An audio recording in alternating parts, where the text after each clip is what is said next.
Hey, everybody. Welcome to the Know and Follow podcast. That's right, the Know and Follow podcast. I just realized last week that that's what I meant to call it, but that I was misremembering the massive mission statement that's written on the wall as you walk into the church. So that's the reality we're living in now. We're working on changing the graphic over. We're going to call it the Know and Follow podcast. And this was just a little gift of acknowledging to you the process of starting a podcast and getting it started. Anyway, this week we sat down with Cindy Feaster and Doug Miller, who run our prison ministry. So you might not know this, GCC has a prison ministry at the Lancaster County Prison, and we brought them in to talk about it, talk about how they got involved, to talk about the type of work they do and the unique challenges and all of that. It was a really great conversation. It was our first time having two people in addition to me, and I think it went really well. So I'm excited for you to hear it, and without further ado, here we go. All right, Cindy and Doug, thank you guys so much for hopping in today. We're talking about the prison ministry. So to start, I want to kind of give you guys a chance to introduce yourself. Talk about kind of, how you landed yourself as somebody who's involved with a prison ministry at GCC, maybe how it started at GCC. I think you guys are the ones who started it. And then, kind of the backstory, like what makes you passionate about this work. Cindy, I think I'll let you go first because I think you were around in the beginning of it. I got into wanting to look into the prison ministry because I had a family member that was incarcerated at Lancaster County Prison. And that just kind of opened my eyes up to the situations of people that are in jail and so forth and what they go through. And that individual said to me one time, just thanks so much for coming. I appreciate you coming to see me and share with me and support me, and that there's a lot of people in here that have absolutely nobody. And that just got me thinking, well, what can I do? And I saw how beneficial it was, for this person. And I thought, well, I can help with that. I can talk, I can listen. And that led me to making some inquiries of the warden. She directed me to the chaplain, and then they just offered up about the spiritual advisor programs, which are one-on-one visits you can go and do, and that they have chapel teams that come in and do the service there. And just brought it up to Pastor Jared and Pastor Mike, and they were supportive of that, and here we are. Oh, cool. So, and Doug, what was kind of your entry point, and how'd you get involved? And my entry point was more 8, 9, 10 years ago with an opportunity to serve down at the Alabama State Prison System with We Care. It's a ministry that this Grace Community Church supports, and thank you for that, Grace Community Church. And my brother-in-law is a volunteer chaplain down there, and our church also supports him.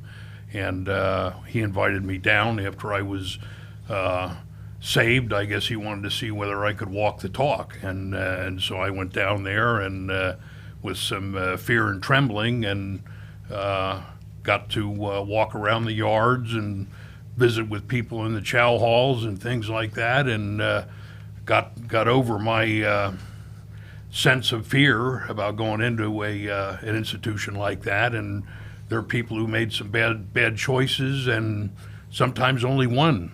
And so my compassion, I guess, was lit, and wanted to get involved. Yeah. Okay. Absolutely. So as you guys kind of go through this, and I know there's kind of two of you, so feel free to, as you kind of take on different ones, you don't both have to answer anything, but if you have something, definitely add it. As you guys kind of go through, what makes the work like specifically challenging? Like what's challenging about this work as you've entered into it? Stuff like that. Go ahead. Yeah. Well, one thing is there's a lot of rules with going in. For the safety of us, for the safety of the staff, for the safety of the inmates as well. So that limits, as far as a lot of the information, we can't take papers in or Bibles in or books in. We can go in and visit them with a Bible or show them things, but they are not allowed to take that with them back to their cell. We don't have the luxury of just picking up the phone and calling them and giving support that way. You can communicate through letters. snail mail or email messages you can do. So your communication is limited, that way. So that's a challenge. That's interesting. I never, there's a lot that I can't imagine about being in prison, but the when we think about how connected we are and how like a family member's name pops into your head and you give them a call, you know what I mean? Losing that is kind of difficult to wrap my brain around. Right. Yeah, and you're limited with the time to do a one-on-one visit. You can go in and see them for an hour one time a week. That's all that they can have Right. as an extra visit. And you said with the Bible, you just can't give them a Bible because there's systems within where they'd be able to get a Bible if they needed to, or They get a Bible when they come in. If they want one, they're given a Bible there. They can have items mailed to them from. It has to be a certain facility. Looking for the word to mail something in. Okay. Like I couldn't just mail them in. It's got to come from, say, like a Barnes and Nobles or whatever, to make sure there's no contraband or things like that. So they can get other, they can get other things that way. But there's a little bit of a process, right. To it. Right. So the challenge of navigating the rules, Doug. Anything you would add there, or something else that Dittos. did across the board? Yeah, the communication aspect is definitely restricted in not as much, I'd say, one-on-one, because there is a sense of, I guess, semi-privacy that as a spiritual advisor, there's a classroom, at least for the men, that we meet at, and sometimes through glass in the visitor center. But in the chapel services, that's the part that I've noticed is how do you do a gathering? How do you do a service when they're supposed to stay sitting? They cannot stand up. If we offer an invitation, they may be allowed to. They're allowed to raise their hands, but they're not allowed to stand up and come forward or anything like that. There's not supposed to be one-on-one interaction, no touching, no. So it's it's very restrictive, is all I'll say on that, because I'm involved with the chaplaincy office now, so I'm still learning more how to tread in the right direction. So you could see how there's these rules, and each rule, if I were to have it explained to me, I would go, well, yeah, that makes sense. That makes sense. That makes sense. But then living in it, you're going, well, this is. I mean, it sounds annoying. You know what I mean? It's like I can imagine if I was, if you told me, okay, plan this, but here's the 6 ways your hands are tied behind your back. Yeah, it has to be some level of frustrating. So what's been, as you've kind of gotten into this work, Doug, you touched on this a little bit about overcoming kind of your personal prejudices or your personal fears, but what's been surprising as you have done this work? Like if somebody said to you, oh, wow, what's that like? You know what I mean? Like what is kind of the first thing you go to? As a Christian, it's definitely the biblical knowledge that a lot of inmates have that will just blow you right away if you think you're going to go in there and blow some smoke at somebody, that you have special knowledge or something. So that could have been intimidating, but really when it comes down to one-on-one discussion, just as we do, it's talking with another man face to face about hopefully to get to the faith walk. Yeah. Or, a lot of times half of an hour can end up being discussing their legal or family dysfunction, any of that. So, you become a sort of counselor like you pastors deal with day in and day out. So that was, I guess I should have anticipated, but still, day to day, the counselor aspect of chaplaincy or spiritual advisor is very much a part of it. What type of small talk is even available to you? Because my default, when you mentioned like talking to another man, my default is to like find a sports connection, you know what I mean, where we can talk about the Sixers or the Eagles or something. But is that there? I mean, are they? They have contact with the outside world. They get tablets from the county, and it has restricted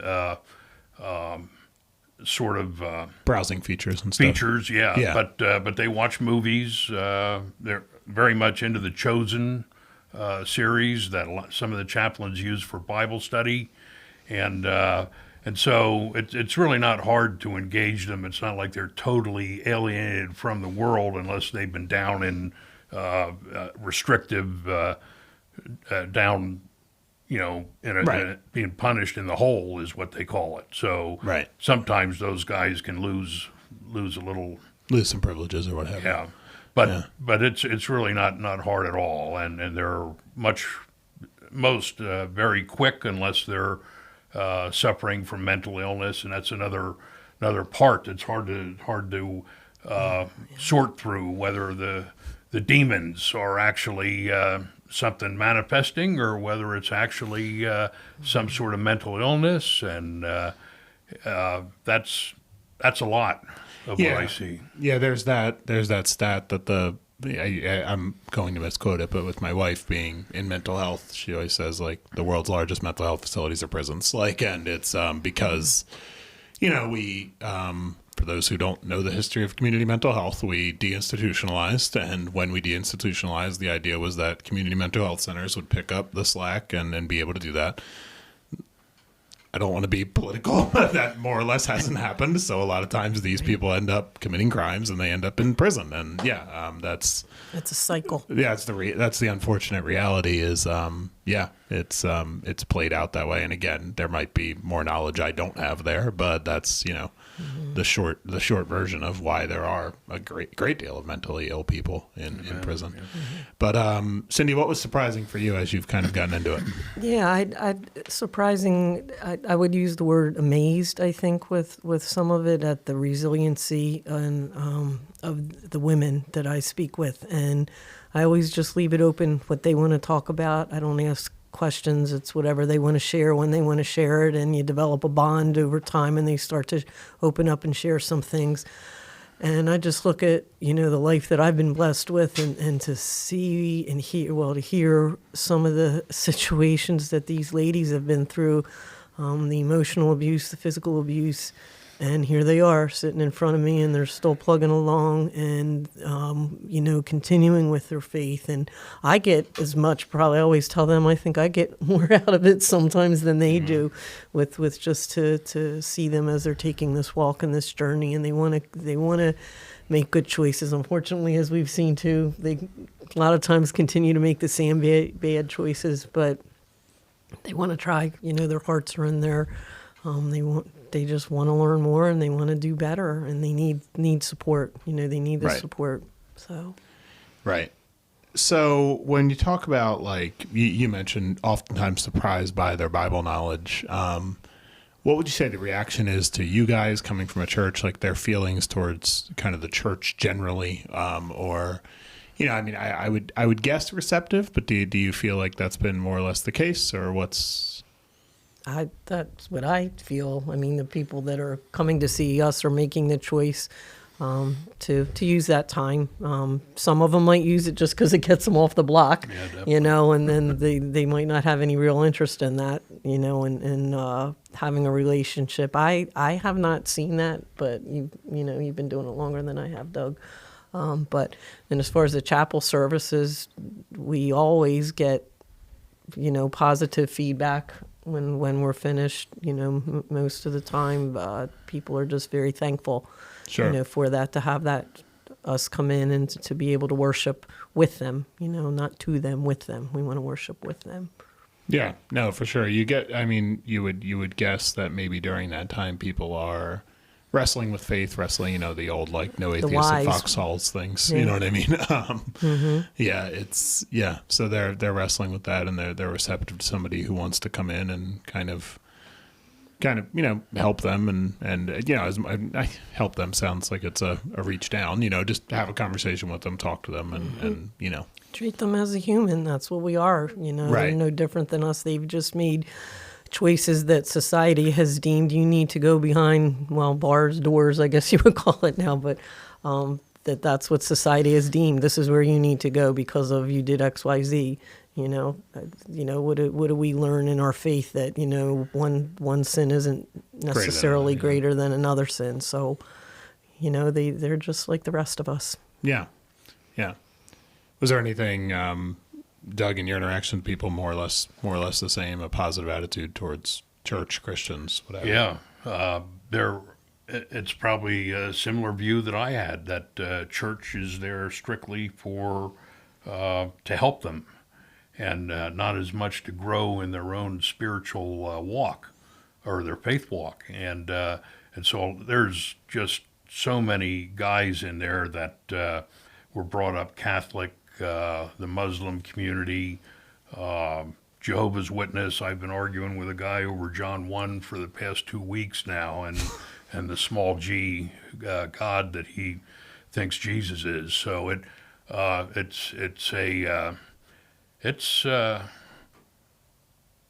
they have their own biases, just like we do in understanding, but they still unfortunately view a chaplain or a spiritual advisor or a pastor that comes in as someone who's got it all cleaned up and got it all going on. Right. And most times, a lot of times, it doesn't take me long. They see who I am and how I speak, and I'm just another broken soul. Right. Right. And so they relate more to that, because some services that they've witnessed, have been off-putting to them for some reason. So sure. I don't see that they group church as in a single collective, but very confused as to the truth of it. Sure. Yeah, no, I can imagine that. And yeah, I hadn't thought about the different, faith backgrounds, if, my understanding of it is everyone has access because of the First Amendment or whatever. But if your religion isn't sending someone into the prison, then you kind of don't have access, right? So yeah, it's I never considered that from a like Jehovah's Witness or I don't know if, Imam, is that the there's an imam that comes in once a month. Okay, yeah. So yeah, just the access to your own people. That kind of shines a light on the importance of what you guys are doing, because if you're a Christian and let's say your experience is okay, I really want to revisit my faith. I want to use this time to grow in my faith. If nobody goes, that's not to say that that's impossible, but it's probably harder, right, to grow in your faith and the value of what you guys are doing. With that in mind, as you guys kind of talk to Christians or like if you're, if a Christian says, wow, this is important. What could I do, day to day? I mean, obviously answer one, hey, email us about volunteering.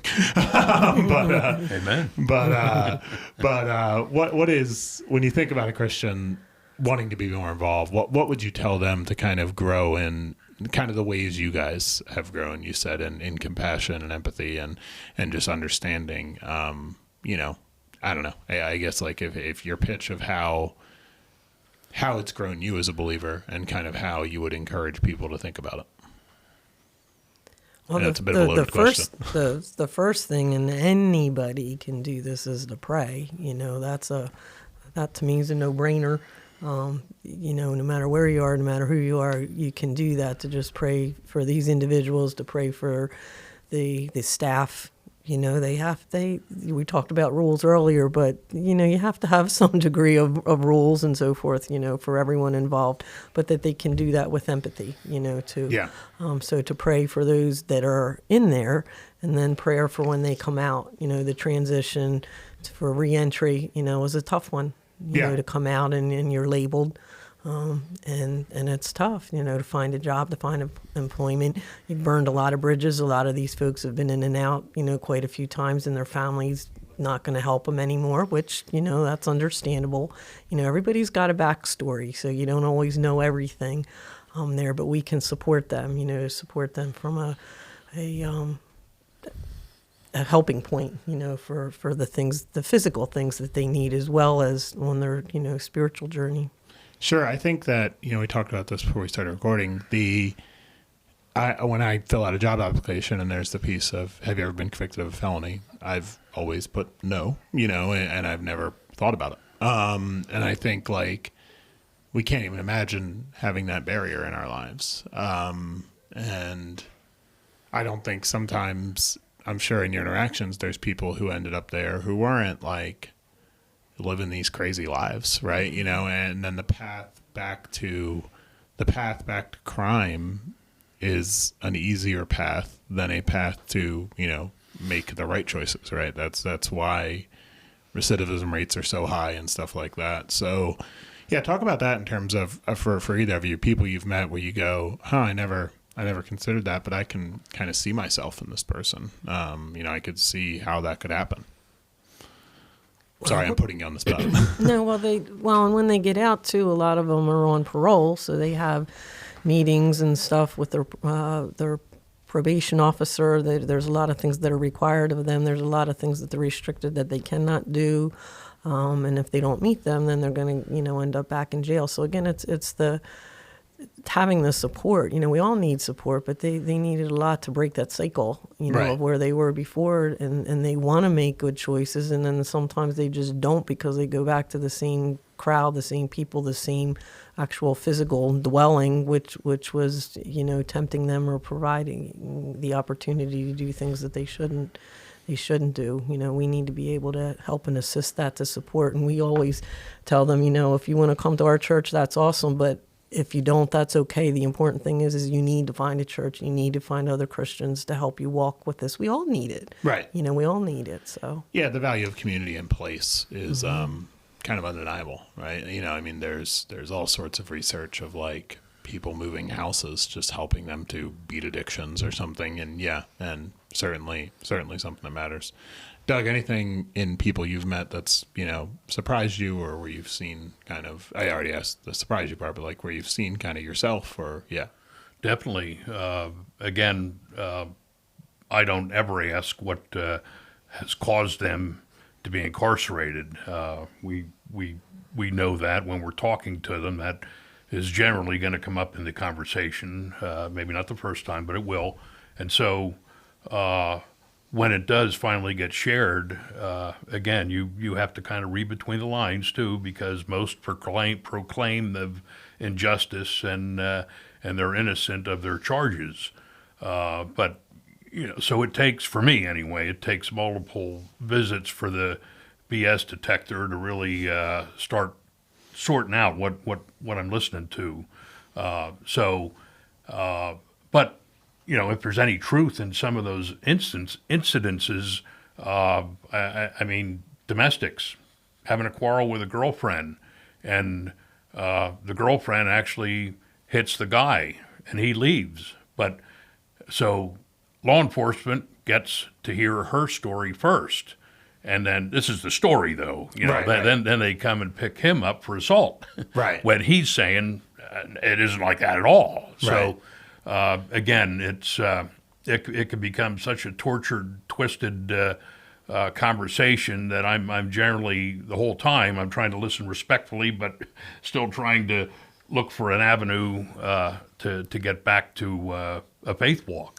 Yeah, and you're navigating that, because if you go, oh, come on, man, you did it, or whatever, you know what I mean? It's just like, or like, you don't have the police report in front of you or something, so Right. you're just trying to love the person through kind of what could be not true, what could be, regardless, like, but you're navigating that as somebody who's trying to care for them and get through that and build rapport, right? You know what I Amen. mean? And being there with them. So, yeah. Yeah, the whole idea of volunteers, should they choose prison ministry as a ministry, I'd recommend it, because it is so, what would you call it? Eye-opening. Yeah. Yeah. But surprising in the way that it grows your faith, because it has me in the word much more, because guys challenge you, and that's all their thing. They want to see if they can stump the chaplain. They want to see if they can come up with, and they can. You know, I've come onto that pretty quickly, and especially if, like in Alabama, if I went carrying a King James Bible, they'd look at me and say, "What translation you got there?" And I'd show them. They say, "That ain't no Bible. Better be a King James." You know, Right. They're very specific about that. yeah. So some of those you got to battle through, but as to volunteers, it is still so powerful in interacting with another human being that is so broken down. They're so desperate they'd even want to talk to a stranger like me and pour out their life story, and then the Holy Spirit works. But like Cindy was referring to, in aftercare, plenty of opportunities for folks to get involved with organizations that meet men and women when they get out, and that's when they truly need a Christian brother or sister to walk alongside. I've been going to church on Sunday with a guy that was released to the Potter's House, and this is a guy who had 43 years old, never been in church in his life. Yeah. And so he was told, wisely so, by the Potter's House, check him out. So he's been anywhere from pure charismatic to Mennonite services that are pretty calm in comparison. Yeah. So it's been curious to listen to their take on church and how that is impacting their faith walk. Sure. But so there, again, sorry, I got off track. But the point is, with aftercare, there are so many different facets that you can go to that it doesn't involve going into the county jail or a state prison. Yeah, I'm even thinking something as simple as if I have issues with my car or something, I have a network of, I know who I'm calling, I know kind of, and I'm not going to, spend as much as if I was just kind of going through Google and hoping for the best. Something as simple as helping somebody with that, like, oh yeah, I've got a that guy, and connecting with somebody. And the difference of, when people are working on between paroles and fines and stuff, they're working on a very limited budget, right? And being able to help them is like a really practical way you can help, alleviate real suffering in the world. I think of a halfway house that I served in before COVID, and it was for SOs, sex offenders. They're generally, or most, I'm not sure exactly, are not allowed to have a phone with internet capability. So to find a job nowadays using a job placement service or even just to get information, the internet is far more efficient, and that's where all the places put their ads for work. The newspaper is just not like it was back in the 70s when I was looking around. Right. So you can surely be an advocate in simple ways like that, not just for SOs, but for guys maybe who have been upstate for more than 10 years. You know yourself how the culture has changed in 10 years. They come out and they're I can only imagine. Pretty. It's gotten faster. Right. Yeah. No, I mean, it's not just that. It's like the infrastructure of day-to-day life and just figuring out stuff like that. And making, like you said, like making good choices. Yeah. And, again, I can't even imagine the connectivity loss, right? Like of, okay, I'm not allowed to have a device with the internet. I have to go to a public library and search, or I have to, and just the feeling of okay, I know in my heart that I'm genuinely repentant, I'm genuinely trying to move forward, but it feels like there's all these things around me that are saying, hey, we don't trust you. You know what I mean? We don't believe that we believe that you're going to end up back in jail. We believe this, we believe that. It's hard to imagine going through something really difficult and having a limited support system because, like you said, Cindy, burn bridges with family, burn bridges, you know what I mean? And you're just trying to navigate that as somebody who's genuinely trying to make good choices. Right, and people will say, "Oh, I want to help, but not in my neighborhood. I don't want them living next to me, but I'll help." So you have to look at yourself and dive deep within yourself to see, what are you willing to do? What do you truly believe? Yeah, and there's a risk. I mean, there is a risk. but you just do. You just do what you feel you're called to do. So there is an inherent risk. We have right after you guys record, Shelby Nauman's coming in to talk about housing, and housing homeless people, and that probably, I'd imagine, we'll talk about the challenges they go through. And absolutely. Oh, great, we have a house. Oh, great, we have and then it's like, there's a council meeting that shuts down your ability to, it's like. Well, and I will say, and I know Shelby will be able to fill you in on this, but Lancaster County, that I've learned over the years with just looking and investigating, there's a wealth of knowledge, there's a wealth of programs and people that do want to help. People just are not aware of it. Yeah. And we try to encourage our folks, don't be afraid to ask for help. You can't do it alone. None of us can do it alone. Don't be afraid to ask for help. There's a lot of avenues. There's a lot of places that you can go to find the help that you need for these things we're talking about. Just Absolutely. food, clothing, jobs, whatever. It's out there. You just have to look for it and want to look for it. Right. Make the choice. You're making the choice. Yeah. You can't do it for them. I think that's a challenge too. Is we're fixers and we want to fix everything, and you have to realize that you can't. And that's where I'm learning too, as I'm sure you have, Doug, too, is just really to trust in God, because He needs to lead us for what we're doing, as our role in this ministry is on the inside, at this point, and working on doing some things on the outside, but on the inside, what can we do there that's God's way, not my way? Sure. And to remain humble, in our walk. Yeah. Well, hey guys, thank you both so much for coming in and chatting today. Is there anything kind of we didn't cover, or just like if you're saying, hey, here's how you can pray for us, here's how you can pray for me? Kind of want to give you both like a last word, if you will.